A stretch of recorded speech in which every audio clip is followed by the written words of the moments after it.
everyone. My name is Wago Joy, and welcome to Conversations and Plugs, where African business stories come to life. Greetings, everyone. My name is Clifford Kenyo, and welcome to Conversations and Plugs. And today on the show, I was trying to figure out how to introduce our next person sitting on the seat. I'll just say this. I think how to probably, let me just try and get this right. Number one, a celebrated African trumpeter. I'm a music influencer in Kenya. Lots of projects, an entrepreneur, management consultants, everyone. Meet Mackinlay Mutsembi. Welcome. Welcome. Is it good evening or good morning? Wherever Whatever you want, are. depending on the part of the world you're in. Good day.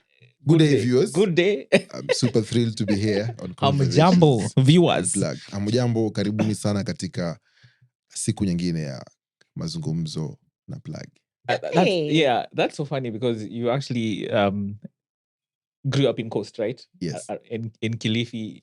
In Mombasa. Kisauni. Now, and the funny thing is, I think conversations we've had is something that stood out for me is this juxtaposing that you from the Salvation Army to Nairobi. Yes. From the Salvation Army band to Nairobi. Yeah. What is that story? Actually, the thing is, the founder of Nairobi Horns Project is from Mombasa. Oh, is it? That's me, right? Yes, Oh, that's you. Yes. So, yes, but the It's like just being modest. I know. The founder, that's me. Okay. My home church is smack in the middle of a very Muslim neighborhood. Wow. So it's Seventh-day Adventist. No, Salvation Army. Salvation Army. Sorry, yes. It's smack in the middle of a very Muslim neighborhood. Oh yeah. In a place called Kingorani, Majengo. Mm-hmm. There's a mosque called Masjid Musa.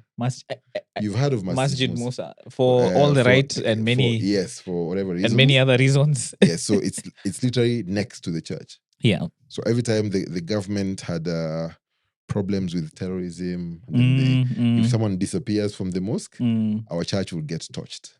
Oh really? By whom? Okay. Let's not. Whoever you are, you know yourself. Yeah, we see you. Yes, but so from Mombasa to here, I think a bit late in life to settle, but I was here much earlier as a trumpet player when I was 17, I think. Okay. And then I went on to university from there. Yeah. And then I came back, I think, later, officially when I was, 29. So 17, 29. Yeah. Mm-hmm. Yeah, that's when I relocated here fully. Actually, it was my 29th birthday. I should say, I'm leaving Mombasa for Nairobi. Or rather now, let's do this music thing as a serious thing. Yes. And that's been quite a ride. Mm-hmm. Yeah. It's 10 years now. 10 years. Yes. 10 years since I moved. What would you tell the 29-year-old boy? Oh, he was a man. Sorry. I think... Inner child. The inner child in the 29-year-old man. Moving to Nairobi to explore this thing. It's called Nairobi. To be a rural urban migration. Wait. I think be easy on yourself. Be easy on yourself. Yeah, be easy on yourself. Take it easy. Yeah, because I as a person, I don't do that enough. I think that's one of my things I like to change about myself. And when you say you don't do that enough, what does that look like now? I'm always like, let's do this. Is it because of your creative process or excellence, perfection? What? Just personality flaw, maybe. Like say small things like just be a bit patient when people are late. Okay. I mean, if I'm late, I get pissed off at myself. So compromise for other people. Just be easy, just live life. It's not about all that like being locked every time. Yeah. So I think, but it's been a nice a nice journey, I think, so far. Yeah. Sometimes I look at the industry you're in, and I think a lot has been written, and especially when you look at you in the music industry. Yeah. That's one part, and I think that's probably one part guys know about you. Yeah. And I know there's many other things that we'll talk about, but how has the music industry treated you so far? Very well. Okay. I think just from having, I kind of feel I came in at the right time also. Yeah. you did. In terms of where there was Which year was this? 20, I think, if I think of it, when I decided to become a musician, like professionally, Yes. that was in 2013. I was like, maybe I can just do this. Okay. 2013. After these are 2 hours on as an unprofessional musician. And then I came back and I was like, maybe this could be work. Because I had never looked at music as a job before. Yes. Or was it just a passion? Or did you love it? I liked doing it. I probably practiced more before I was a professional than I am now. But I just didn't connect it to money. Right? Like say you cook every day in your house. You don't think that's equal 50 shillings. Yeah. Yeah. But then some people do it for as a business. So that was me for a long time. Yeah. Yeah, the passion has always been there. Music the primary thing is music has been a medium of expression for me. Right. Made me able to put my ideas to life, experiment things, hear sounds, because I hear a lot of things. That's things that's really worked for me is I hear a lot. In musical terms, hearing means you can conceptualize, things. So you can hear an entire orchestra sitting here, and you're like, yeah, that's the violin part. That's the second section of the song. You can hear that before you even put it down to paper. So I think just that creative outlet that has been beyond the work, beyond. It's given me meaning as a person. Yeah. I'm trying to what I'm hearing is ikigai, but I don't know the third one. The third part, it's find what you love, get paid for what you love doing. And I think it's something about helping others or something like that. I feel like you're walking and living your ikigai, and what you're doing is also bringing so many people along with you on the journey. And we are in a very young continent and a very creative continent. And I love that you're here as a creative. Because a polymath, are you a polymath? Is that what you're called? Poly? What's a polymath, Wago? It's a poly? Multi-passionate. Oh, multi-passionate. Yes. I've had that term. I've had that term as well. Multi-hyphenate. Multi-hyphenate. That's from people who read books, I got you. Last time Yes, I read yes, a book, yes. my friend, it's been read with us. It's okay. You're reading the book of life, so Yes. we'll take that as well. Yeah. My mic is falling. But what I feel is that we're in a young continent and there's so many creatives that are trying to see how they can make a decent living, a living with dignity out of the experience. So how did you begin to marry what you loved to do and start to have money coming in from what you do? I think there were instances that life kind of shocked me. That Tell us. There's money for.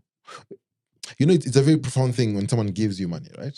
Yeah. Like someone walks up to you and says, "Here is 1,000 shillings." Yeah. As a human being, you go like, "Why?" That's the first. If I came to Cliff is like. You're like, okay, should I pay it? What's the reason for it? So, and then someone tells you the reason is music that you've been doing. You're like, oh, like you're paying for this? Yeah. So there was this time when I was working in, living in Kilifi, and there was a guy who they're looking for a violinist for a nice beach wedding, some destination kind of thing, right? This was many decades ago, and they couldn't find a violinist. So somehow they got my name and said, there's a trumpet player, I might just do what you want. And they literally wanted someone to play for the bride to walk down the aisle. Yes, that's like 2 seconds. Yes, literally they had 2 songs and that was it. So I was like, yeah, I can do it. Play the violin? The cornet. I was playing the cornet. The cornet. Yes, and there's a photo for this day. Actually, I have it on my machine. So, and then the guy asks me how much, and then I was like, "Oh, how much?" Actually, so I just opened my mouth and just said 50,000. Mm-hmm. Right, and then the guy was like, "Oh, will you take 40?" And I was like, I was shocked. It was literally a random It's like, show me the money statement. Yeah. You know. And I made 40,000 bob playing 2 songs. And I got back on. I actually took a boda, went to the wedding. I told the guy to wait for me. I played the bride, walked down the aisle, gave me an envelope, and I left. You know, it was just after campus, and went to buy a fridge and a carpet for my priorities. Yeah, which campus were you in though? Moi. Oh, you're in Moi in Moi, University. yes. Okay. I did a degree called BA, Linguistics and Literary Studies. I see. You do read the books, huh? Yes. It's been a while, Yeah. So then I was like, I was surprised, like this thing can make this much money. Yes. Because then that money was probably what I was making in a month or close to at the office, because I was just out of school. Yeah, even now. It's a great, yeah. So that was like a wake up. So like, but then of course for a long time there wasn't an opportunity to make the money out of it, and I spent years honing my skills as a jazz trumpet player, because when I went to Kilifi is when I was introduced to jazz, and this was like maybe my 5th genre. I mean, I had played for more than 10 years at that point. Yeah.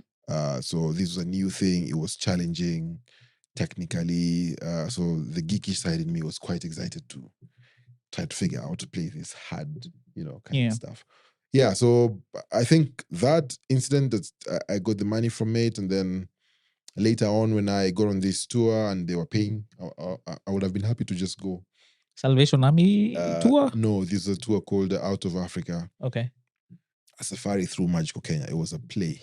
Okay. It was a theater musical that we went to Europe for 4 months. It was a lot of work. It was 6 nights a week. Oh yeah. Of concert. But you toured in Europe, so that must be pretty cool. I was just happy to go. Yeah. Yes. I was like, let's go, and I'm getting paid. And, let me go and see snow and those things. Okay. And I was like, so they were getting paid for it. But then I think on that tour, my eyes were open to now the professional side of the music business. Yeah. There was like tour manager, lights engineer. There were engineers. I didn't know there were engineers, sound engineers. Yeah. These things called mixers, all that kind of stuff, I find it fascinating in terms of your musical journey, and especially when you're looking back in terms of this journey, in terms of even looking at the Nairobi music scene. So you're coming into the Nairobi music scene. I know there's your tours of Europe. Yeah. And there's certain genres of music, or there's certain things, cultural things going on around music in terms of what is happening in the music scene and the club scene.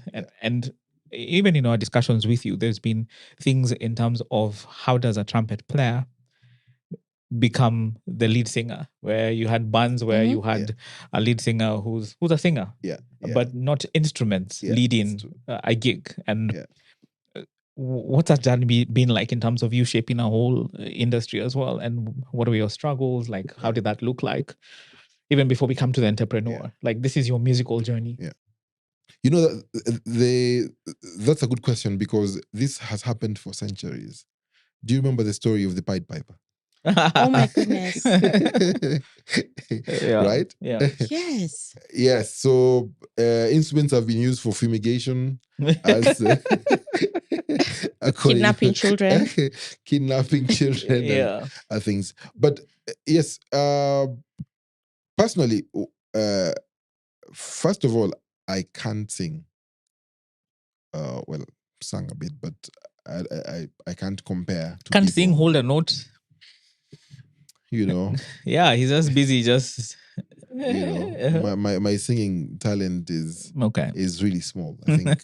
So I had to find a way to express myself. Yeah.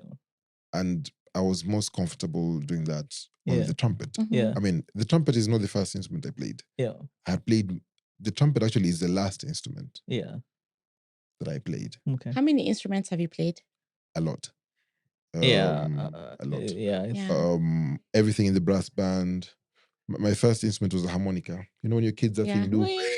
Yeah. That's a proper instrument. That's the first instrument I ever got with my older brother. Yeah. He came home with it and he said he had learned at school, and we were so excited to play that thing. You know, swapping it back and forth. My older brother also plays. Yeah. He used to play a lot back in the day, but now he's on strike with the other medics. But at least he's leading the singing. You know, but so that's that. But then yes, to your question, I realized a few things, because if I'm on a stage and I want to express myself, then I'll do it in the way I know how to, right? And how do you make people respond to what you're doing? And it's really how you position yourself physically, as a personality, as your stage persona. And I learned a lot of things on the tour. Actually not on the tour. I was in the background. I was part of a horn section. The day it hit me that you can have a horn section as a thing was I have a silly story from Coke Studio. Yeah, Coke Studio. Yeah. Season 2. We did season 1 in 2013, and we really struggled to play in the horn section because we had never done it. And the guy was like, we were almost getting fired, to be honest, because we were 3 really good horn players who just couldn't play together. It's a whole other thing, playing together. It's like singing in a group. You have to kind of balance your voices, that kind of stuff. Strengths. Yeah. So when the season ended, we took months of practice. You know, we would practice jazz standards. We got the section together. We're like, for our own names, we need to get this thing sounding nice. And you guys are probably the best trumpet players around we at were that then, time. yes. And then we and you're struggling to harmonize. It was crazy. No, just the confidence to articulate, to play clean, you know, just precision. Yeah. It was a problem. Everyone had a problem. So we go on season 2, and you know, season 1 we were like those guys who are messing up the music on stage. That was the horn section reputation. Yeah. Season 2 we come on, and we almost didn't get the job. When we got the gig, and everything flipped because we were so in tune. You guys had been doing the work. We had been putting in work. How much work were you doing? Like, what were you doing behind the scenes? We did like 6 months of rehearsals just in a house, just trying to. And this is not to play even pop things. We were just like, we need to sound better. We need to sound better. Sorry, I think I'll have to switch off this phone because this guy keeps on calling me. We cut that out. I'll just put it on flight mode. I thought vibration it's bothering me. Yeah, so we put in a lot of work just to figure out how the music works, and then we found out. It hit me that people are beginning to like the concept of a horn section on stage. Yes. So more artists were like, yeah, we want those guys to play in our song. And then because the horn section had a different contract from the band, we were being paid by the song. The band had a contract for the whole season. So we were supposed to make less money. Because, I mean, like every song is X amount of money. If you don't appear on the song, you don't get paid. I see. We might have made more money because everyone's like, now, you guys need to be on my song. Every artist. So it's like, this is something. The horns sound good. The horns sound good. I can sell horns. And then we had this agreement that we need to show up. We need to either be dressed in suits, or we had like a whole dress code thing just between the 3 of us. You all look so cool. And this is not the Nairobi Horns. I know. I watched that whole section in season 2, and I was watching you guys. It's pretty cool. Yeah. You know? So that's the day I realized if you put men in suits and give them shiny instruments, they look nice on picture. And that is the basis of the branding for Nairobi Horns Project. Yeah. There's guys in suits with shiny instruments. They look good on the photo. They can play well, even better, you know? And I was like, yeah, we just need to play everyone's gig. So we'll be the guys who bring the juice to your gig. If you have money, we get a section, we'll elevate, you know, your gig. And then a bit later I was like, but I'm writing my own songs. Can't we play these songs and play our own music? And then people were doing jazz. But that time Nairobi yeah. Horns still existed, I think, at that time, right? No. It came after. Nairobi Horns came after because... Oh, wow. After the lessons in Coke Studio, you guys were just like, After season 3 even. Yeah. It took a while to... But the idea for Nairobi Horns that I got unscripted on a document that's still in my computer today was from season 2. And I had a 5-year plan from that set. You know. And how did that 5-year plan look like? I mean, how did it unfold then? Funny thing, it actually worked quite well because we did do... we got a lot done. It was one, get a brand, because also on Coke Studio I learned about this concept of brand. And, you know, big brand, better pay. Yes. You know, people need to know who you are, and you have to have a certain vibe, and you have to sell message. Your messaging has to be stuck, whatever. So the 5-year plan worked out quite well. It was get a brand off the ground. For me, it was also to change the perception towards instrumentalists as leaders, and also to influence a whole movement of horn sections and horn players, because then that gave us relevance as innovators. Yeah. And then to change the perception of jazz as a smaller group, small group music for an elite, a certain group of people, to make it more mainstream. Yeah. And I was like, I realized we are always playing Stevie Wonder, whatever, you know, Kool and the Gang kind of stuff. Why can't we play Fadil Williams and Issa and Nameless? And because this is the music that the people we relate play to it. For, we understand it. Absolutely. Yeah. The Americans, they love Stevie Wonder because it's their music. Yeah. So Safaricom Jazz was doing that set. That was another milestone. Like, people just like, wow, this guy. But you had to be ready for Safaricom Jazz. Yeah. That preparation. It's always, we just keep talking about preparation. Yeah. Safaricom Jazz with Nairobi Horns was not my first gig with Safaricom Jazz. Yeah. I'd been on the year before with AfroSync, with a smaller band. And then I think my understanding of brand, product, and just the business was getting better and better every day. Yeah. So a lot of things were done differently for Nairobi Horns as a case study in getting a brand off the ground. And that was fresh off my thesis thing that I had done I did a thesis on music business models in the Kenyan industry. So I did 6 months of data collection of how you make money from music. Can I access that? It's accessible. Well, that would be pretty cool. It's accessible. It's there in the University of Nairobi library. But yeah, I can give it to you. Yes. That would be pretty cool to share, actually. Yeah. Because it sounds pretty cool. Yeah. And so this is you learning that actually you go study business models, especially around the music industry. Just around music and then industry, you go write a thesis. Yeah. Okay, great. So now you're building a brand. Yeah. And everything is beginning to fall into place. Yeah. There's Nairobi Horns Project, which became a very big thing as well. Yeah. But even within that Nairobi Horns Project, there's a certain rise I saw within Nairobi Horns Project, and it's punctuated by a couple of individuals. And unfortunately, one of them, or fortunately, I don't know how to phrase that, is the late Bob Collymore as well, who had a significant influence in terms of your rise as well. Yeah. Yeah. I think that the model, because and I can't insist how scientific this thing was. Is it? For me, yes. In terms of how you're going to make money? It was a Gantt chart. It was a proper Gantt chart with timelines, with deliverables, with a budget. And then write your stuff down with milestone of things I needed to learn. Yeah. Because there were things I didn't know how to do that I needed to do. Like, okay, you need to learn how to do this kind of thing. You're right. So it helped that in my previous job I had gotten off.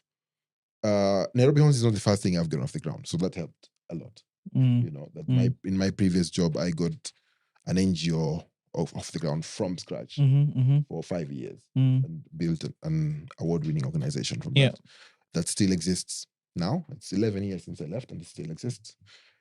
The biggest organization funding education on the whole coast region. Something I was the first guy who get off the ground. So the lessons from that, like they're just the things about systems, Systems.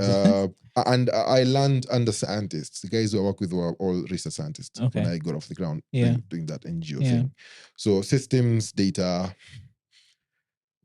future projections, understanding how money works, some basic financial management kind of stuff, communicating your vision, the right people for the vision, that kind of stuff. So it was really like a book. I think Nairobi Horns is just like a different platform that I got to do it as well, because the first thing was to change how artists think about themselves. That was the hardest thing for me to do. Like tell these guys who've been playing, because everyone in Nairobi Horns I found in the industry.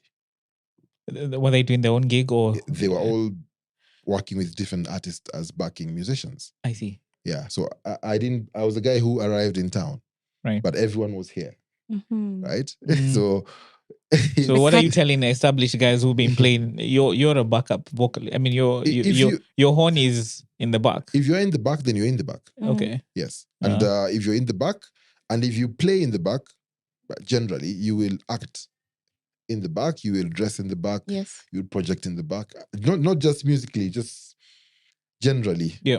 You know. Yeah. But if you perceive yourself as any sort of leader, then you will walk differently. You will try to do things differently. Yeah. You know, if you feel a certain way about yourself, you start doing things differently. It's just, I guess, the human mind, how it works. So that was the thing, to just convince people that we have a world-class product here in this city. It just needs to be put together.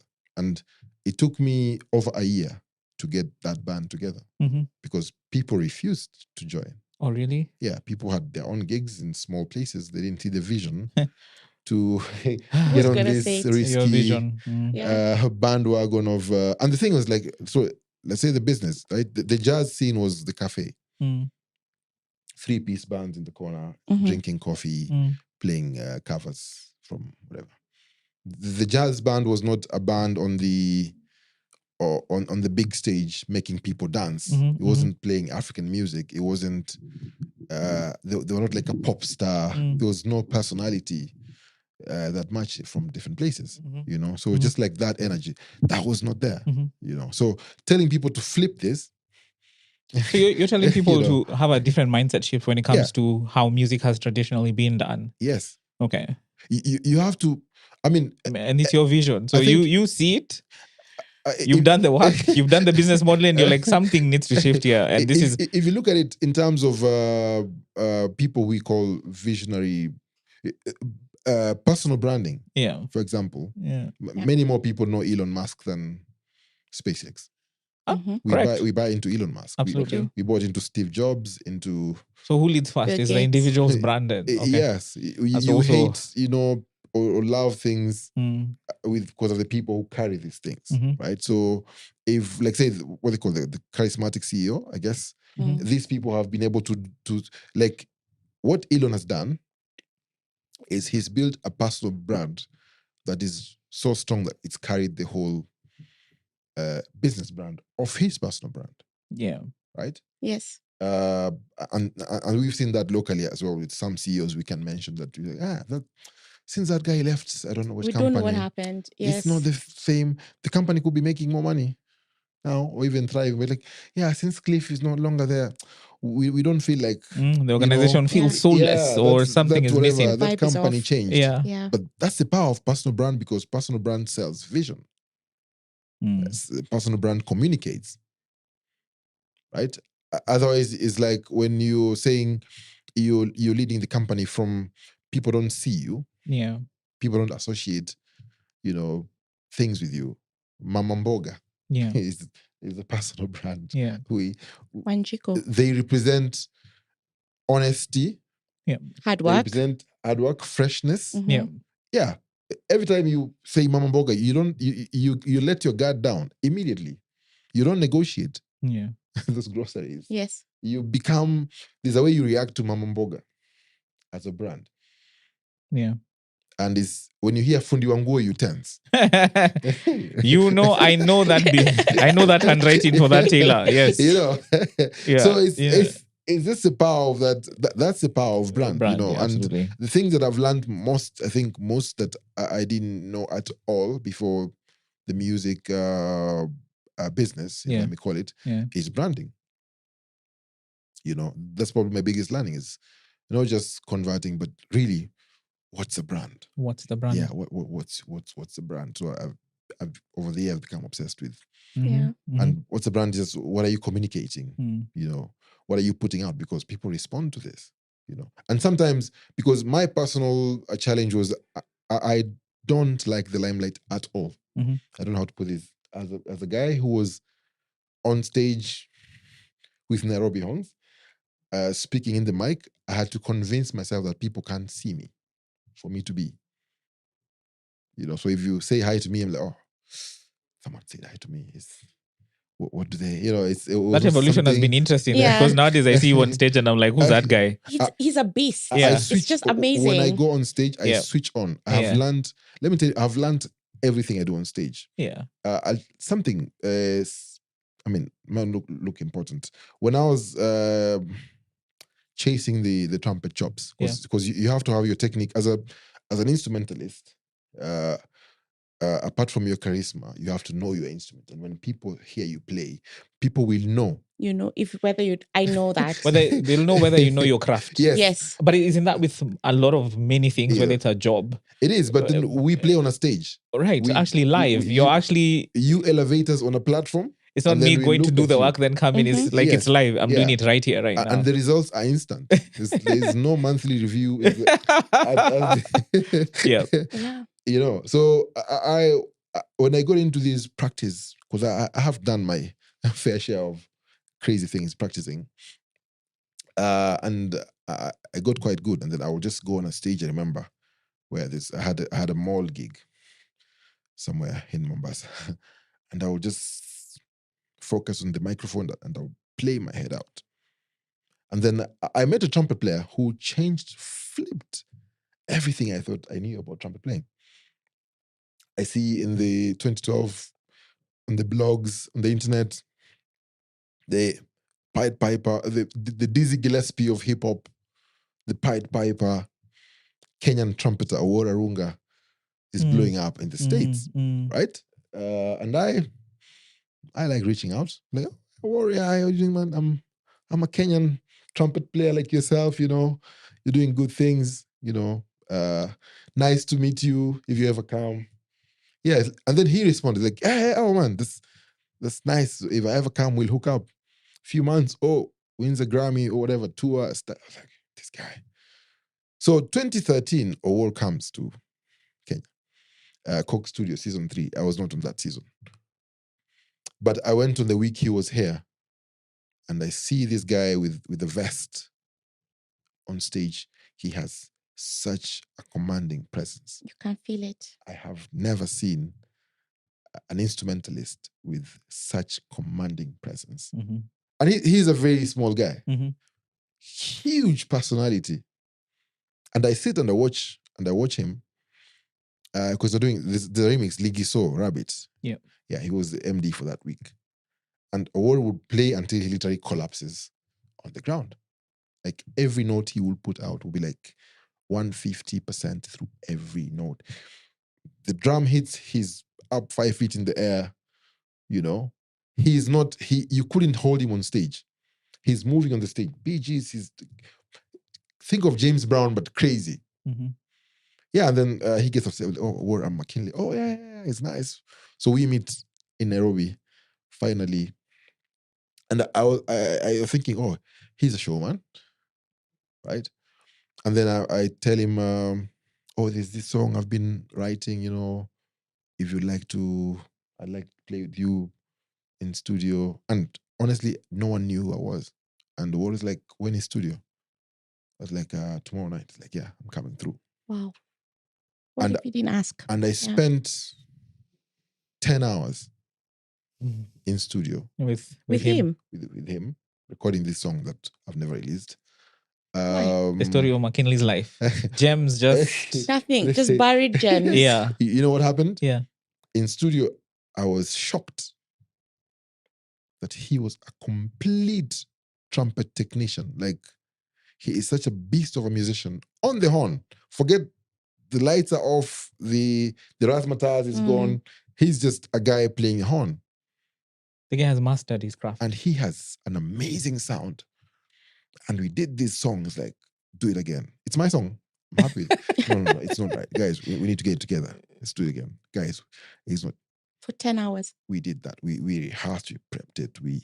And then we just, at some point, we just sat and just played. Now we're like, no, we're just hanging out and recording. And this guy he understands the show bit and he has his chops. You know, and he's one of the guys who's really influenced my take on trumpet hip hop. And because I was like, yeah. And the phrasing, he will play things that people would respond to. Mm-hmm. He uses like 4 notes over and over, and the crowd goes wild, you know. And he was here for a while, maybe I think a few weeks, and we would hang out full days in studio, just him teaching me things of the horn, you know. And then when he was going, I was like, yeah, you seem like you want to do this, but if you're still in doubt that you're a great trumpet player, if you're still in doubt that you want to do this, you should do this. And he gives me his horn.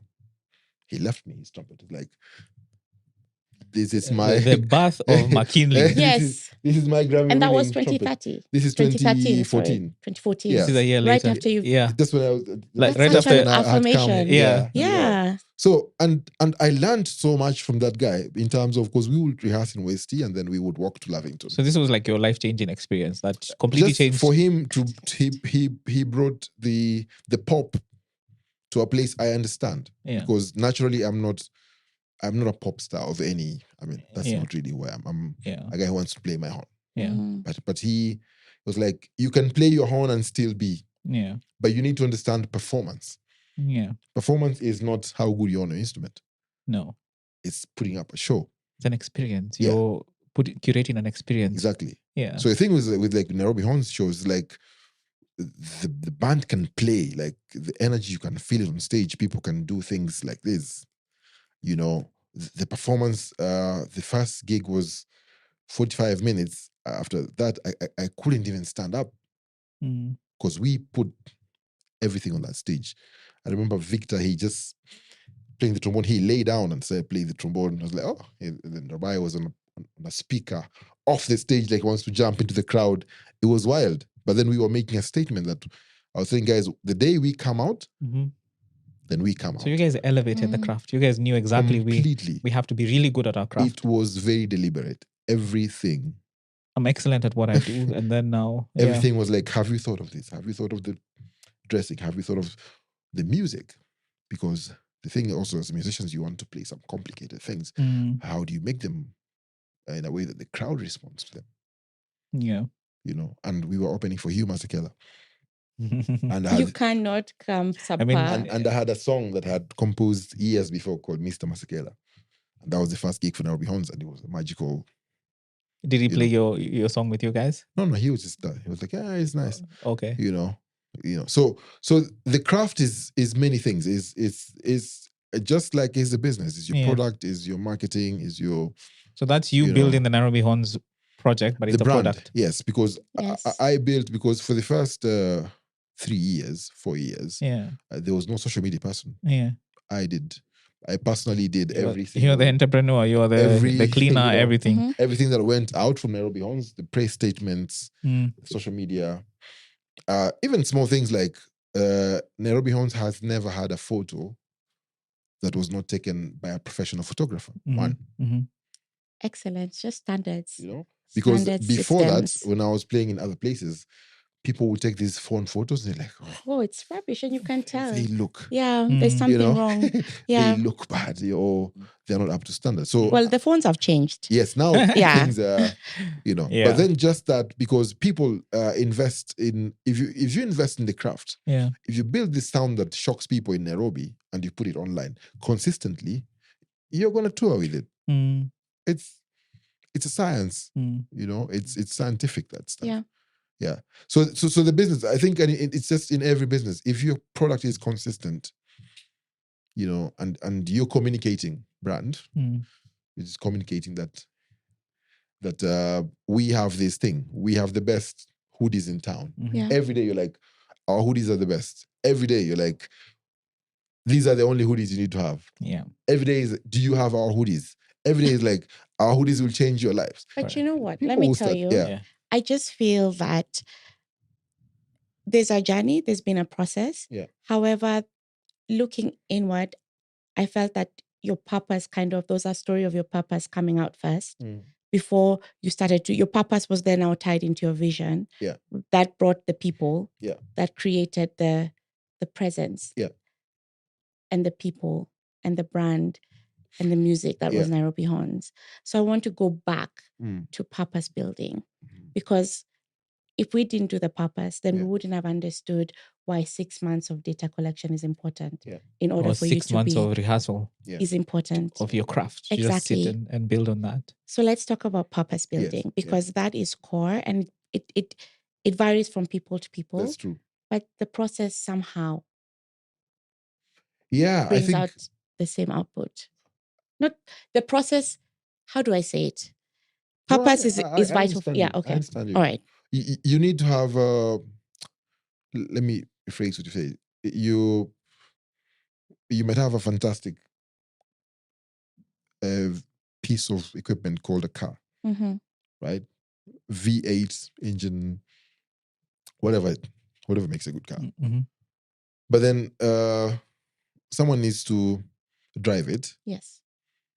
in the way it's supposed to be driven to the places it should go. So if I have my Mercedes S660, which is costlier than, say, a Prado TX, it's not going to off-road. The Prado will still off-road better. This might be a costlier car, but then you're putting it in a place that it's not supposed to be.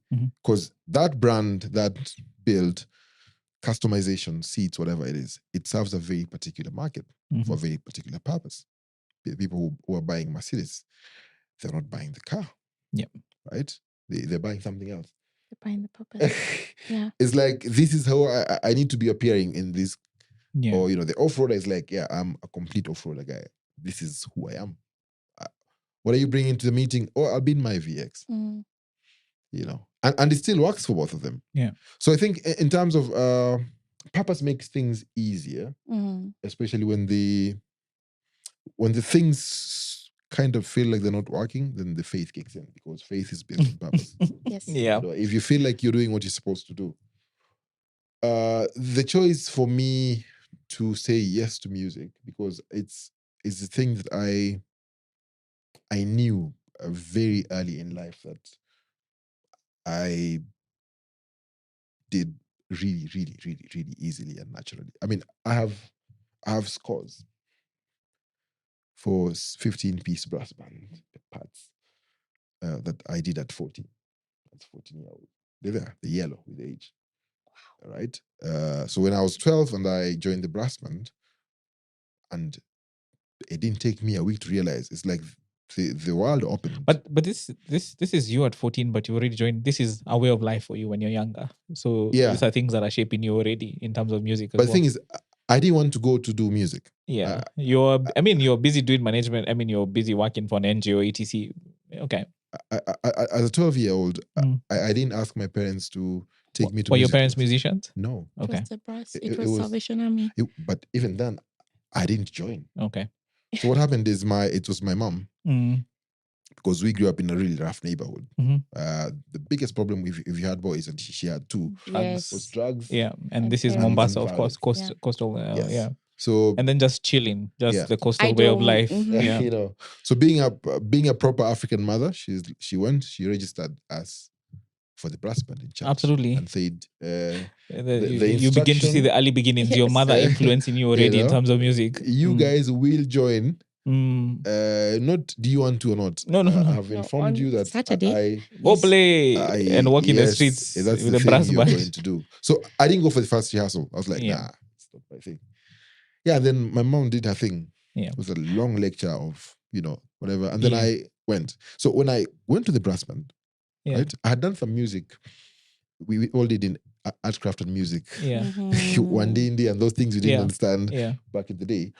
And the teacher, the guy who taught me music, who is thankfully alive, he's an accountant. What? Yes. Okay. He's after the first lesson, I was like, it all makes sense. Wow. The penny dropped. It opened. I can't express this, but it's like there was a closed door, Yeah. and then it opened, and I knew what was there. I was like, oh, so solfas I can hear. I can hear. I was like, I can hear things, and and it was frantic. Yeah.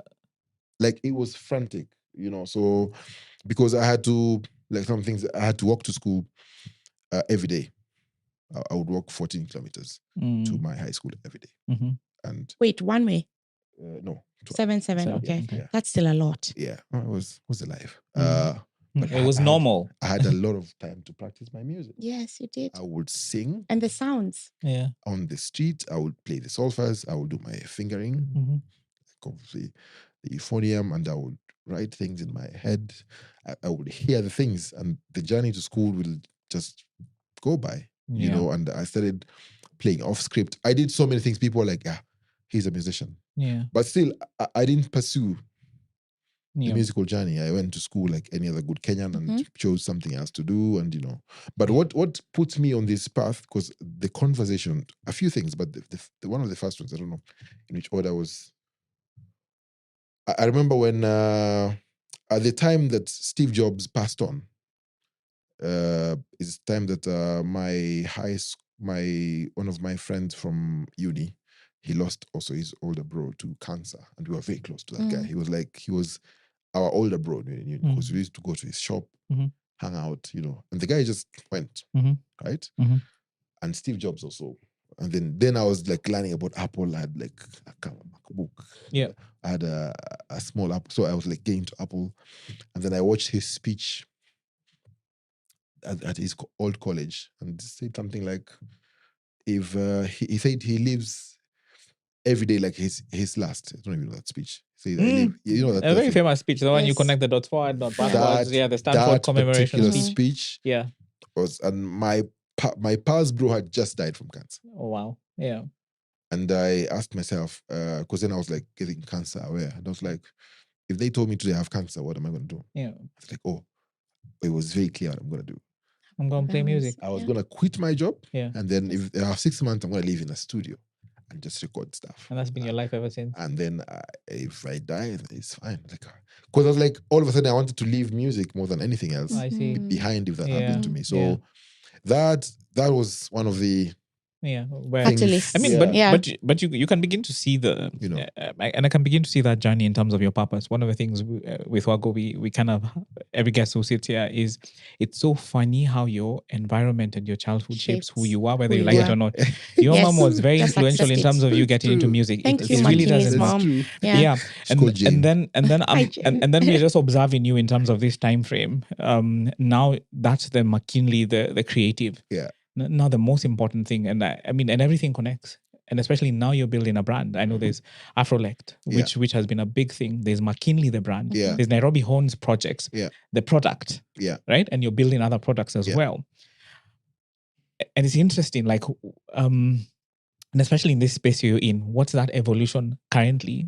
And by the way, Mackinlay did our music for this podcast. So thank you as well. That's pretty cool. Shout out to Emmanuel. Emmanuel, yes, absolutely. In the studio, it's pretty cool. And that's amazing. And thank you so much for the creativity. But then again, we are watching you evolve. And a lot of, and the problem with, especially around the music scene, is you need to learn how to make money. There's a business of music. That's true. And there's, I think I think you have a better analogy for it as well. I think there's the business and there's the entertainment and music. For me, that's two different things. Music seems more purpose. It's underpinned by purpose. The craft, the art. But then again, you need to turn it into a business. Yes. So, and sometimes pop comes into the way of that, but sometimes it elevates you. I think pop is a great thing. Because pop is the thing that carries the culture over. It's the heartbeat of the culture. Yeah. Whatever you like now that's old and gone was pop in that time. Oh.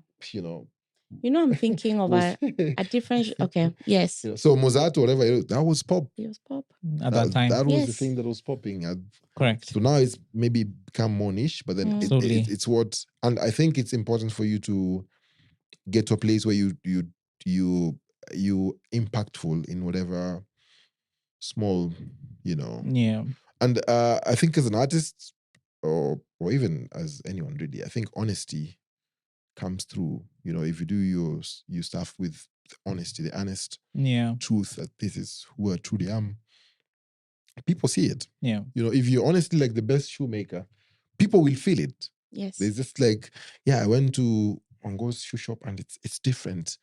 There's something about her and her shoes that's different. I can't put my finger on it. We all have that. Absolutely. You know? But that's you being at your best in terms of your creativity, in terms of what you're creating as well. But it's built up over time. Over time, absolutely. Yes, because preparation is it's the process, it's the iterative process over time that just makes you who you are now. Because 2013 you always different. Completely different. I mean, 2013 you versus 2024 now is completely different. But it's iterative, very small, let me say targeted iterative processes over time. That's true. Because you've played different instruments. Yeah. But for the last 11 years, you have been mainly focused on the trumpet. On the trumpet. The trumpet is a very, and this is general consensus, it's not a friendly instrument to play. Yeah. It's one of the hardest instruments ever to pick up because it's very unforgiving. Yeah. If I don't play it,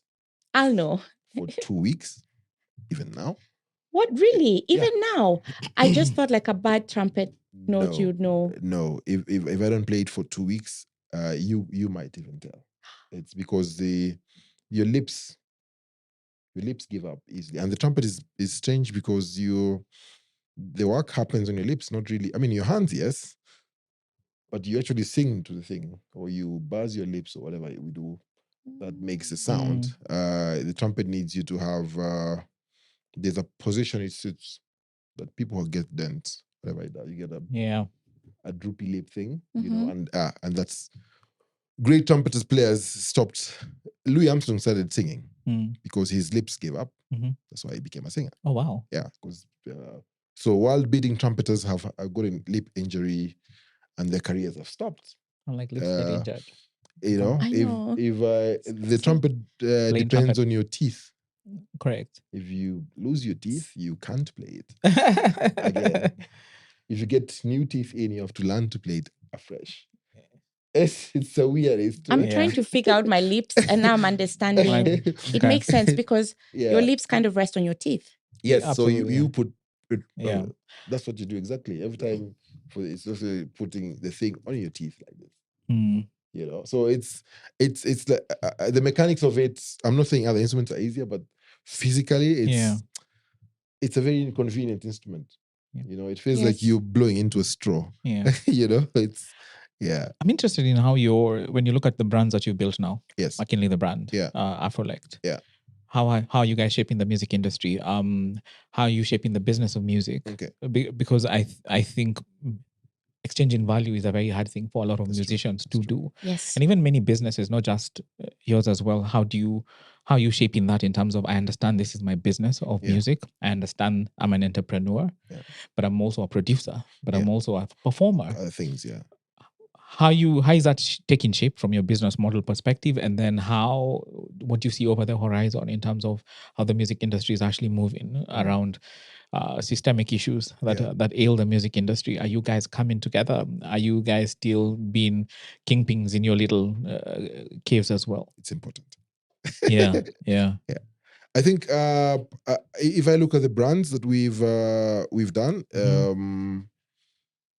creating value is good, but then selling value and getting, as you say, compensated for it is every business's challenge. Yeah, whoever they might be. The thing that I personally have tried to do is to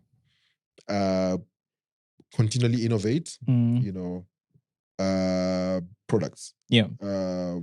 Continually innovate products. Yeah. You know, because the thing is, once you have, if you come to my show and you would love to come every week, and it's the same thing, you're like, it's you know, that's a hard thing to do, by the way, and especially in the gig economy as well. Not really. If you because you don't do this on the fly, you plan. Okay. Because also there's something I'm learning now, artistic transition. The Mackinlay from 10 years ago was a different person with the energy, the market experience. experience. who is your fan base? How old are they? Yeah. My fan base was 10 years younger. That's true. Now we all don't want to go out too late. We want, No. I mean, Let's things. wrap it up by midnight. It's like, well, I'm done. I said, Yes, but then the point is, what am I selling to you in 10 years? Because what will you be doing in 10 In years? 10 correct. years. Yeah. And how can we connect on You that? understand? Yes. Yeah, because if the day that we are 60, how am I making money from you? Yeah. It's you have to transition as an But then artist. what happens? Are you it's just choosing transitions to grow forwards, up backwards with now. you're choosing to grow up with one group set, or you're also transitioning also with the ones growing up to Product. Product. The products have to keep on changing. I'll give you, this will take a minute, but I'll give you a classic example, right? Who listens to Rumba? Me. It's Me, like I everyone's do, hands I is do. out. Okay, Yes. everyone listens to Rumba, right? Yeah. Why do you listen to it? Oh, there's something about it. Nostalgia. Nostalgia. Yet we all didn't like it as children No. because our folks were playing this boring music Yeah. that we rather not listen to.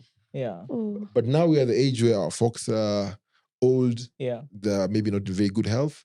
Rumba reminds you of your parents Childhood, when yeah, they were your strong. parents, Yes. Your good parents were times. You're strong, playing they were Rumba. dancing. They When were, you're playing Rumba, when that you're is what on a road trip, Yes. or that is the thing. Yeah. That's why you listen to it, because Sunday, it brings you memories yeah, that you would like to I have. actually have Sunday when it, Sundowner. Yeah. Yeah. Anyway, You understand? Yeah. But so now that's why we listen to it. Yeah.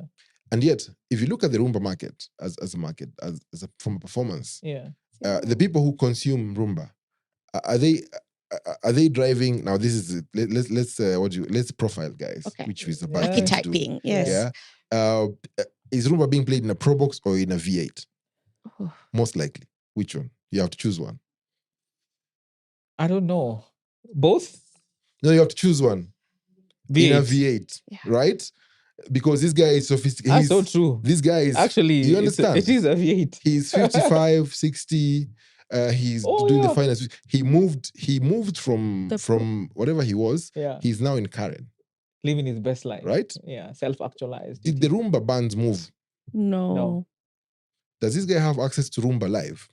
Because it's being played in a place he can't go. Not every time, but probably when he's in his hometown and he's gone to the local and there's a local. He has to come down to the Rumba. Okay. That's market disconnect. Yeah. No one is targeting Rumba for this guy. Yeah. Because where does he go? Correct. How does he consume his Rumba? Mm-hmm. The way he was consuming his Rumba at When he was younger, at Karaoke Social Hall, is very different. he moved from Karaoke Social Yes, Hall. even though it's nostalgic, he's still going to stay in Karen. He wants to stay in Karen. That's the thing. Yeah. So the Rumba market has to respond to that. Yeah. Oh my goodness. It's the money is there. Yeah. The artist is here. Yes. And half the time you find artists get stuck. The market is sane, but you never respond. You And have to. And it's so funny. Those are business lessons in terms of you create for the market and not the other way around. Mm-mm. And also, so when you say we innovate products, music is exactly that. It's a product. Yeah. It's just like toothpaste and Yeah. whatever Yeah. whatever thing it is. It's exactly works in the same way. Yeah. So if the same decisions you think about when they say, I saw this online a few days ago. Yeah. Why do they have to do aquafresh in 3 colors? They're trying to convince you there are 3 ingredients in it. Correct. They could all be white. Yes. It's coloring. They could all be white. But you wouldn't buy into the fact that it's 3 ingredients because It's 3 in 1. you can't see them. No, you can't. It's basically I'm buying the 3 in 1. yeah. But Who is consuming your Rumba? It's amazing. the same thing. So when you innovate, so for me personally, like the things I'm doing, the place I'm at now, I've been concerned with passing the baton, yes, but also growing the next generation of musicians and building your business, most importantly, and being able to live off that while doing Correct. that. So that brought off Aflet Academy. Aflet Academy, and that was in response to the gap in the market. Mm-hmm. The music education we have could do better. Mm-hmm. The festivals, they give me platforms to showcase my product to a bigger audience. It's a bit more work, but then I actually tailor the experience more for you at the festival than I would say at a venue. the gigs we do for ourselves, I have more control Yes. because now I'm no longer It's people selling who you. know you. I have sold you Issa already. Yep. In the We're whatever, inside. in the jazz Issa thing. We did that. Yeah. What's next? So Right. now I'm like, oh yeah, you can sit down and there's Brian Sigu and Lisa Odor, and I mean, this is a different. Oh wow, yeah. It's I'm really liking how guys are repackaging even the Roomba and the new age sort of. So the artists who Roomba come- has come now to the young people. It's And come it's full a circle. whole- It's Feeding a a whole new new different generation experience. who are feeding It's another there. generation. You Yeah. know, Yeah. And now they're getting their own Roomba.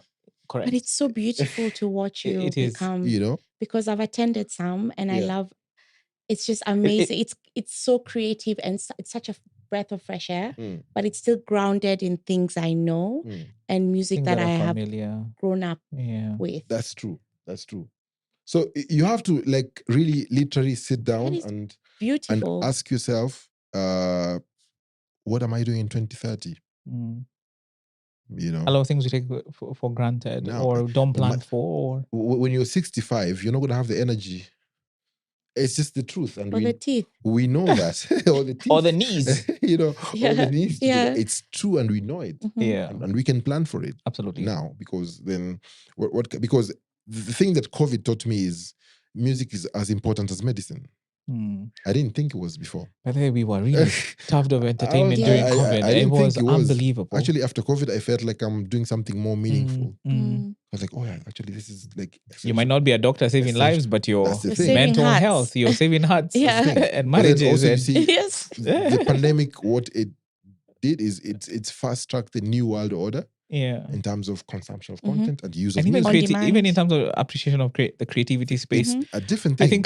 I feel like craft was elevated, It's creativity been- was and- elevated. and it's changed. And I'll tell you this profound thing is, when we were kids, people who it was cooler to be a doctor and pilot. There was some list of professions. Oh yeah, that people definitely. wanted That but is then definitely. that was because and it was important for our parents more than for us. And the government to be as well. The those government things. needed specific workers. Yeah. We needed doctors, We need engineers. a So workforce. But So- then if you look at it also, the side is, if you grew up in the 50s, there were real health problems that they're not there now.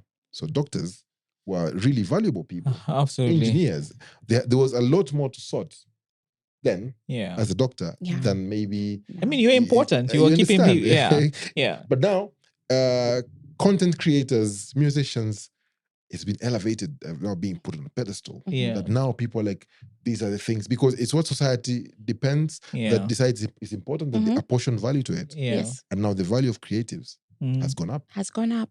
But now for you guys, you've got to figure out how to extract that value. You have to be with it, and you have to know that in the time we're going, how are people consuming your stuff? Yeah. How will they be? Yeah. Okay. Also, you have to outpace them, because then you have to have a product ready for when You they're, have to think about it. yeah, in 2030. You have to take You have to risks. start creating the You product have to- now. You have to take risks. Yeah. And say, this is what, Yeah. you know.